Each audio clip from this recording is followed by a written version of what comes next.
I actually hated meditation when I first did it. This was a problem. I believed in it. I grew up in a Buddhist family. There's been this kind of faith in Buddhism as I grew up, but I never actually did anything.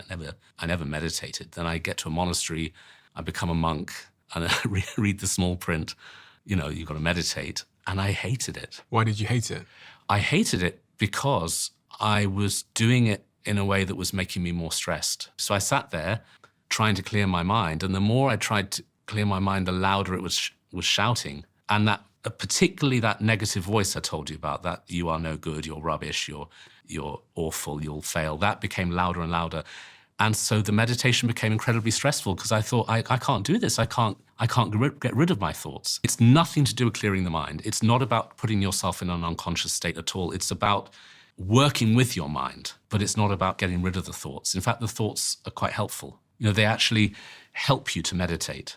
You see, what I was doing in those early days was I thought, okay, just sit down and just push everything away and go into the kind of Zen state. It's like trying to get a small child to sit still in their high chair while you're feeding them. They're gonna want to move around. So it's not about that pushing away of thoughts. I mean, you've got to ask yourself, if that was the aim, well, why would it be the aim? Imagine if you could clear your mind. So what? You have 10 minutes of just being blank, and then you carry on with your day.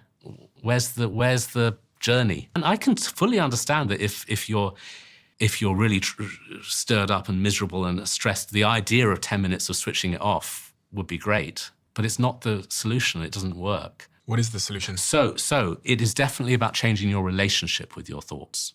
So a typical meditation practice is you sit and you focus on your breathing. You're just breathing normally, just let the breath do its own thing, and you're focused on it. So on paper, that sounds really clear and clean and simple. Focus on your breath. The reality is it's really messy because you focus on your breath and within a few seconds, you're thinking about shopping lists or food or sex or anything. The mind just goes. That's when the work starts, because at some point you realize your mind has wandered. Okay, that's when many people think they've failed.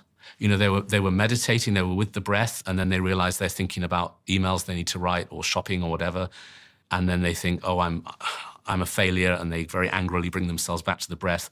That's just going to make you more stressed because you're actually training in feeling like a failure. It's not that at all. It's that you're with the breath and then your mind wanders. It's not even that you see your mind wandering. You kind of find out afterwards, don't you? Mm-hmm. It's not like I'm with the breath and I can see my mind step away from the breath and then go to a thought. It's more that I'm with my breath, I pass out and I wake up the other side of town. Yeah.